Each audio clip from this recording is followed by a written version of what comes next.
This is what a snowdrift right here look like in Iowa, folks. It's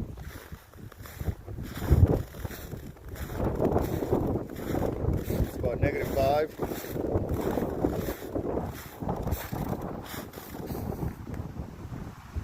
I don't give a shit who you are. You ain't shoveling this.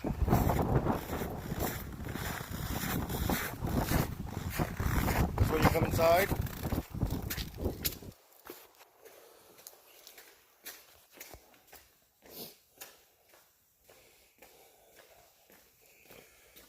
And you invest in something like this.